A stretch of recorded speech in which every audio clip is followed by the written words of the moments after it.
Assalamualaikum warahmatullahi wabarakatuh. Alhamdulillahirrabbilalamin. Wabihi nasta'in ala umuri dunya waddin. Wassalatu wassalamu ala asrofil anbiya'i wal mursalin wa ala alihi washabihi ajma'in.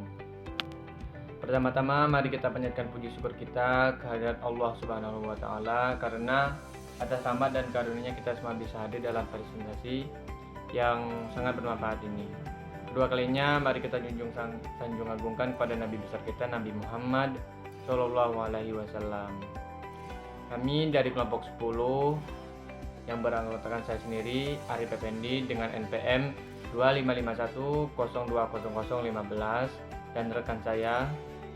Perkenalkan, nama saya Iqbal Pareski dengan NPM 2551020035. Baik, perkenalkan nama saya Sulu Pratitasari dengan NPM 25510200076. Di sini kami kelompok 10 akan mempresentasikan materi dengan judul organisasi dan manajemen. Materi pertama yaitu saya sendiri akan menjelaskan pengertian organisasi. Organisasi adalah suatu kelompok orang yang terstruktur untuk mencapai tujuan bersama. Manfaat organisasi sendiri yaitu untuk memudahkan pencapaian tujuan bersama. Yang kedua yaitu memberikan tugas dan tanggung jawab. Yang ketiga ini mengkoordinasi anggota-anggota dalam kelompok tersebut. Pengertian manajemen. Pengertian manajemen sendiri adalah proses merencanakan, mengorganisasikan, dan juga mengarahkan sumber daya manusia dalam organisasi tersebut untuk mencapai tujuan organisasi yang efektif dan efisien. Selanjutnya ada efisiensi dan efektivitas manajemen.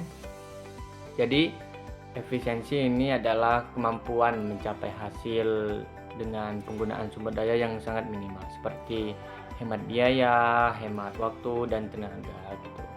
Contohnya seperti apa? Seperti misalnya ada pembangunan A ini menggunakan 3 orang untuk pekerjaan begitu. Dan misalnya kalau pembangunan ini ingin lebih cepat, maka akan memerlukan penambahan gitu untuk menghemat waktu. Misalnya tadi kan jadi awal 3 orang, ditambah 2 orang jadi 5 orang. Otomatis pekerjaan bangunan tersebut akan lebih cepat.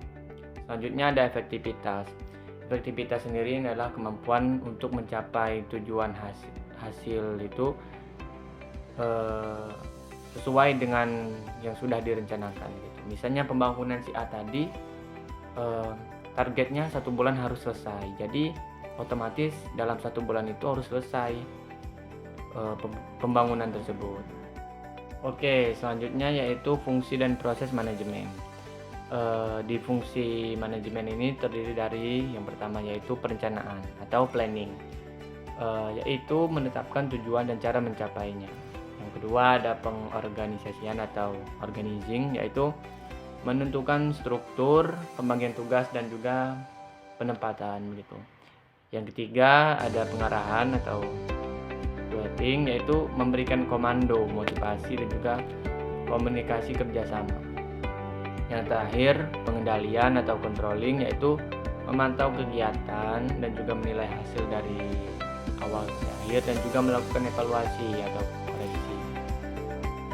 Begitu. Selanjutnya ada bidang-bidang manajemen, yaitu yang pertama yaitu manajemen SDM, yaitu sumber daya manusia seperti pegawaian, rekrutmen dan juga pelatihan. Selanjutnya ada manajemen keuangan, yaitu pengelolaan keuangan seperti pengelolaan uang, investasi dan juga anggaran. Selanjutnya ada manajemen produksi, yaitu manajemen produksi atau juga operasional, yaitu proses produksi dan juga kualitas. Selanjutnya ada manajemen pemasaran, yaitu strategi promosi, distribusi dan juga riset pasar. Yang terakhir ada manajemen informasi, yaitu pengolahan data dan sistem informasi.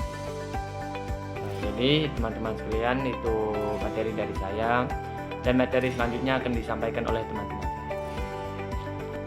Baik, Baik, selanjutnya yaitu ada ketingkatan manajemen dan tanggung jawab. Ketingkatan manajemen dan tanggung jawab yaitu di bagian 3. Yang pertama ada top manajemen. Top manajemen itu bisa disebut CEO atau direktur. Top manajemen itu fungsinya itu menentukan visi, strategi, dan kebijakan utama perusahaan. Yang kedua, mid-line management. Mid-line management itu bisa disebut kepala divisi, manajer, atau departemen, yaitu berfungsi untuk menerjemahkan strategi menjadi rencana operasional. Yang ketiga ada lower management.